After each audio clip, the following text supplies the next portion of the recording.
अस्सलाम वालेकुम स्टूडेंट्स। आज हम लोग जो है चैप्टर नंबर 3 स्टार्ट करने जा रहे हैं, इकोनॉमिक्स का, क्लास सेकंड ईयर। इससे पहले आप लोग 2 चैप्टर्स पढ़ चुके हैं। फर्स्ट चैप्टर जो था वो आपने कौमी आमदनी से मुतल्लिक पढ़ा था, और सेकंड चैप्टर जो है वो आपने ज़र से रिलेटेड पढ़ा था, जिसमें हमने ये देखा था कि बार्टर सिस्टम क्या होता है, बार्टर सिस्टम की मुश्किलात क्या होती हैं, ज़र का इर्तिका कैसे आता है, ज़र वजूद में क्यों आया, इसकी क्या वजूहात हैं, ज़र की इकसाम्स क्या हैं, और इस तरह की काफ़ी सारी चीज़ें जो हैं आप लोग सेकंड लास्ट चैप्टर में पढ़ चुके हैं। आज जो हम चैप्टर पढ़ने जा रहे हैं वो है बैंक। तो आइए देखते हैं इस चैप्टर में हम लोग क्या क्या चीज़ें डिस्कस करेंगे। अच्छा, तो ये आ गया आपका चैप्टर नंबर 3, जिसे बैंक कहते हैं। अब बैंक क्या होता है, बैंकों की इकसाम क्या है, मरकज़ी बैंक के फ़राइज़ क्या हैं, मरकज़ी बैंक क्या होता है, शरह सूद किसे कहते हैं, मुनाफे का रेट क्या होता है, बैंकों की पॉलिसीज़ क्या होती हैं, उन पॉलिसीज़ का आपकी इकॉनमी में क्या रोल है, ये सारी चीज़ें जो हैं हम लोग चैप्टर नंबर 3 में डिस्कस करेंगे। अब बैंक बैंक की डेफिनेशन करने से पहले मैं आपको थोड़ा सा इसका बैकग्राउंड बता दूँ कि जब बैंक नहीं होते थे पुराने ज़मानों में, लोगों के पास, ज़ाहिर बात है पैसा तो तब भी होता था, लोगों के पास कीमती चीज़ें तब भी होती थी, सोना चांदी तब भी होता था। तो तब लोग क्या कर रहे होते थे, अपने पैसे किस तरह क्या कर रहे थे, सेव कर रहे थे। लोग क्या करते थे, अपने घरों में ही चीज़ों को दफना दिया करते थे, दीवारों में अपनी चीज़ें रख दिया करते थे, या ज़मीन खोद के उसके अंदर चीज़ें छुपा दिया करते थे।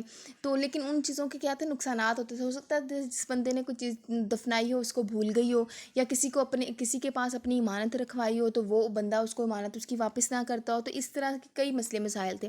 फिर मतलब एक ऐसे इदारे की ज़रूरत पड़ी जो लोगों की इमानतों को महफूज करे, और उनको उनकी ज़रूरत पड़ने पर उनको मतलब उनकी इमानतें जो हैं वो वापस कर सके, या कभी अगर किसी बंदे को कर्ज़े की ज़रूरत है तो वो वहाँ से कर्ज़ा ले सके। तो फिर हमारे पास क्या है, माली इदारे वजूद में आए, जिसे हम लोगों ने एक बैंक का नाम दिया। तो अब सबसे पहले आप बैंक की डेफिनेशन देख लें कि बैंक किसे कहते हैं। बैंक की तारीफ़ क्या है कि बैंक एक ऐसा माली इदारा होता है जो लोगों की इमानतें अपने पास रखता है और लोगों को ज़रूरत पड़ने पर कर्ज़ा भी मुहैया करता है। ठीक हो गया। तो हम डिस्कस कर रहे थे बैंक की तारीफ़।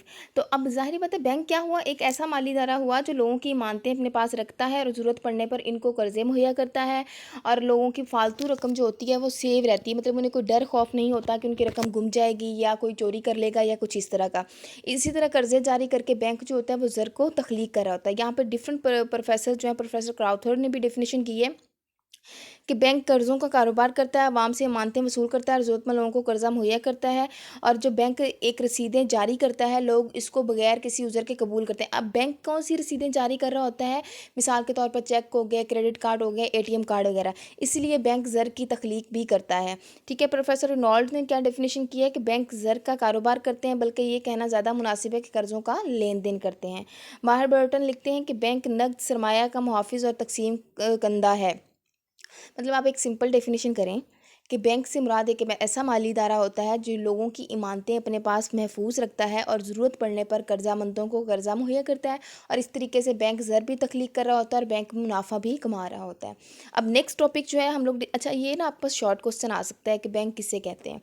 अब बैंकों की इकसाम क्या है, तो अब ये देखते हैं। सबसे पहले है मरकज़ी बैंक। मरकज़ी बैंक क्या होता है, मरकज़ी बैंक किसी भी मुल्क का जो होता है, जिस तरह हम लोग कहते हैं ना स्टेट बैंक ऑफ पाकिस्तान, तो ये स्टेट बैंक ऑफ पाकिस्तान क्या है, किसी भी मुल्क का मरकज़ी बैंक है, जो मुल्क के अंदर जितनी भी ज़र से रिलेटेड पॉलिसीज़ हैं, शरह सूद हो गया, मुनाफा हो गया, बैंकों की पॉलिसीज़ हैं, तो वो ये मरकज़ी बैंक जो होता है ये इनका हेड होता है।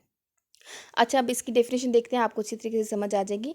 मरकज़ी बैंक किसी मुल्क के निज़ाम ज़र, निज़ाम सरमाया और निज़ाम बैंकारी को मुस्तहकम मुहतर करने के लिए अहम किरदार अदा करता है। मतलब क्या है, मुल्क के अंदर जितनी भी ज़री पॉलिसीज़ हैं, आपने देखा होगा कि मुल्क में अफराते ज़र आ गया है, तफरीते ज़र आ गया है, या रुपया नोट कितने छापने हैं, खसारे की सरमायाकारी करनी है या किस तरह करना है, बजट बनाना है, मतलब इस तरह की 100 चीज़ें हैं।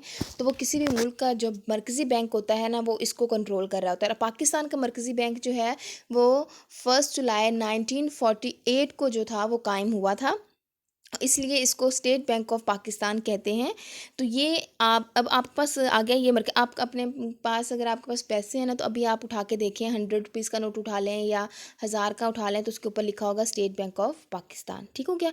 मतलब मरकज़ी बैंक का जो मेन मकसद होता है ना, इसका अहम मकसद जो होता है वो नोट जारी करना होता है और ज़र की मिकदार को मुस्तहकम रखना। मतलब ज़र की मिकदार को मुस्तहकम रखने का मतलब है कि ना अफराते ज़र हो मुल्क में और ना ही तफरीते ज़र हो। उसके बाद सेकंड है हमारे पास तिजारती बैंक क्या होते हैं। अब तिजारती बैंक देखें कि मरकज़ी बैंक के अलावा मुल्क में तिजारती बैंक भी होते हैं जो नफ़ा कमाने की गर्ज से वजूद में आते हैं। मतलब एक तरफ तो ये लोगों की इमानतें रख रहे होते हैं, लेकिन दूसरी तरफ वही रकम जो है वो कर्ज़दारों को या बिजनेसमैन को प्रोवाइड कर रहे होते हैं और वहाँ से सूद कमा रहे होते हैं, और वो सूद जो होता है वो उनका बैंक का मुनाफा होता है। इस तरह बैंक जो होती है वो बिज़नेस कर रहा होता है। अब मरकज़ी बैंक जो होता है ना, उसका मकसद मुनाफ़ा कमाना नहीं होता, उसका मकसद क्या होता है, अवाम की फ़लाह बहबूद या मुल्क के अंदर ज़र की कदर को मुस्तहकम करना। जबकि तिजारती बैंक जो होते हैं ना, वो क्या कर रहे होते हैं, सूद भी कमा रहे होते हैं, मुनाफ़ा भी कमा रहे होते हैं, लोगों को फैसिलिटेट भी कर रहे होते हैं, तो ये सारे काम कर रहे होते हैं। अच्छा, अब तिजारती बैंक जो होते हैं वो दो तरह के होते हैं, एक होते हैं फ़हरिस्ती बैंक और एक होते हैं गैर फ़हरिस्ती बैंक। फ़हरिस्ती में शेड्यूल्ड बैंक, मतलब नाम से ज़ाहिर हो रहा है कि ऐसे बैंक जो किसी हेड के अंदर काम कर रहे हैं। मतलब फ़हरिस्ती बैंक जो होते हैं वो मरकज़ी बैंक के अंडर काम करते हैं। मरकज़ी बैंक जो भी पॉलिसीज़ बनाता है, फ़हरिस्ती बैंक उन पॉलिसीज़ को, उन असूल व ज़वाबित को क्या कर रहे होते हैं, फ़ॉलो कर रहे होते हैं। क्योंकि अब अच्छा, अगर कोई शेड्यूल्ड बैंक होगा ना, वो मरकज़ी बैंक की पॉलिसीज़ को फ़ॉलो करेगा। तो जब कभी खुदा न खास्ता उसको लॉस होता है या बैंक क्राइसिस में आ जाता है, बैंक को प्रॉब्लम होते हैं, तो मरकज़ी बैंक क्या कर रहा होता है, फिर उसको सपोर्ट करता है, जो फ़हरिस्ती बैंक होते हैं। और गैर फ़हरिस्ती बैंक जो होते हैं वो नॉन शेड्यूल्ड बैंक होते हैं, वो मरकज़ी बैंक के अंडर काम नहीं करते, उनकी अपनी पॉलिसीज़ होते हैं, उनके अपने रूल रेगुलेशंस होते हैं। तो फिर जब कभी उनको लॉस होता है तो मरकज़ी बैंक उनको सपोर्ट नहीं करता। आप यूँ कह लें कि फ़हरिस्ती बैंक जो होता है वो किसी हेड के अंदर काम कर रहे होते हैं, और गैर फ़हरिस्ती बैंक जो होता है वो किसी हेड के अंदर काम नहीं कर रहे होते, वो अपनी मर्ज़ी से अपनी पॉलिसीज़ को बना रहे होते हैं। फिर इस तरह सनती बैंक होते हैं, ये भी तिजारती बैंक की तरह होते हैं, लेकिन ये क्या करते हैं, आपकी इंडस्ट्री जो होती है ना, उसको फैसिलिटेट कर रहे होते हैं। कि मतलब लोगों इनका मकसद जो होता है ना, वो सनती तरक्की देना होता है। मुल्क में जितनी भी छोटी सनतें हैं या बड़ी सनतें हैं, शॉर्ट टाइम पीरियड के लिए या लॉन्ग टाइम पीरियड के लिए इनको कर्ज़े प्रोवाइड कर रहा होता है, और इसका मेन मकसद सनती तरक्की होता है। इसी तरह ज़री बैंक हो गए, ज़री बैंक जो होते हैं ये भी ज़राअत की तरक्की का ज़िम्मेदार होते हैं।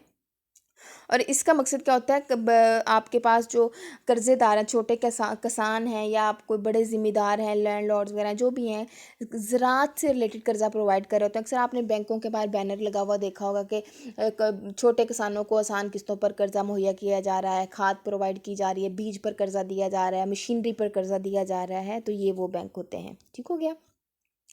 अब फिर उसके बाद है ज़र मुबादला के बैंक। अब ज़र मुबादला के बैंक क्या होते हैं, ये बैंक आमतौर पर ज़र मुबादला का काम करते हैं। बैनुल-अक़वामी तिजारत में गैर मुल्की अदायगियों में ये बैंक काफ़ी मददगार साबित होते हैं। मतलब आप देख रहे होते हैं कि आप मुल्क तिजारत कर रहा होता है। तिजारत दो किस्म की होती है, मुल्की और गैर मुल्की।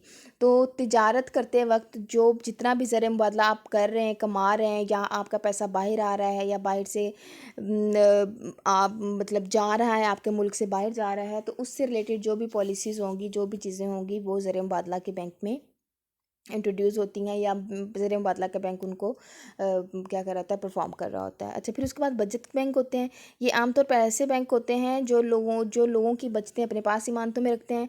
बैंक खुद कारोबार नहीं करते, बल्कि क्या करता है, इन लोगों की इमानतों को जमा करके इन्हीं से सरमायाकारी कर रहे होते हैं। मसलन मिसाल के तौर पर डाक खाने हो गए, कौमी बचत के मराकज़ हो गए। फिर अमदाद बैंक बाहमी के बैंक हो गए। ये बैंक महकमा अमदाद बाहमी के तौर पर काम करते हैं और अपना सरमाया अपनी मदद आपके तहत इकट्ठा करते हैं। ये भी एक आम किस्म के यूँ कह लें तिजारती बैंक होते हैं। क्लियर हो गई। अब क्या है, जिस तरह अब तिजारती बैंकों के उन्होंने नीचे इकसाम दी हुई हैं, आप देखें कि ये पाकिस्तान में इंतज़ाम के लिहाज से 3 मराहिल हैं। कौन कौन से हैं? दही अंजुमन यानी गांव की सतह पर, सेंट्रल कोऑपरेटिव बैंक यानी ज़िले की सतह पर, प्रोविजनल कोऑपरेटिव बैंक यानी सूबाई सतह पर। ये कौन से बैंक थे? अमदाद बाहमी बैंक। अब रहन के बैंक क्या होते हैं? ये ऐसे बैंक होते हैं जो लोगों की जायदाद मसलन ज़मीन, मकान, मशीनरी को अपने तौर पर रहन के तौर पर रखते हैं और फिर इनको कर्ज़ा प्रोवाइड करते हैं। आपने सुना होगा कि फ़लाँ बंदे ने अपना घर गिरवी रख के बैंक से कर्ज़ा लिया हुआ है, फ़लाँ बंदे ने जी ज़ेवर गिरवी रख के। तो वो जो ये मतलब रहन के बैंक जो होते हैं ना, वो यही काम कर रहे हैं। तो आपकी चीज़ें आपसे ले लेते हैं, ठीक है, तो आपको उसकी सिक्योरिटी की बिना पर या उसकी गारंटी की बिना पर आपको कर्ज़ा दे देते हैं। फिर जब आप बैंक को आप उसके जो भी आपका मुआहदा होता है उसके मुताबिक आप पैसे रिटर्न कर देते हैं, तो बैंक आपको चीज़ जो होता है वो असली हालत में वापस कर देता है। ठीक हो गया। ये था आज का आपका टॉपिक, जिसमें हमने पढ़ा बैंक किसे कहते हैं और बैंकों की इकसाम क्या होती हैं। इंशाल्लाह कल हम लोग तिजारती बैंक के फ़राइज़ पढ़ेंगे, और अगर कोई चीज़ समझ नहीं आई तो आप लोग पूछ सकते हैं। Okay, good luck.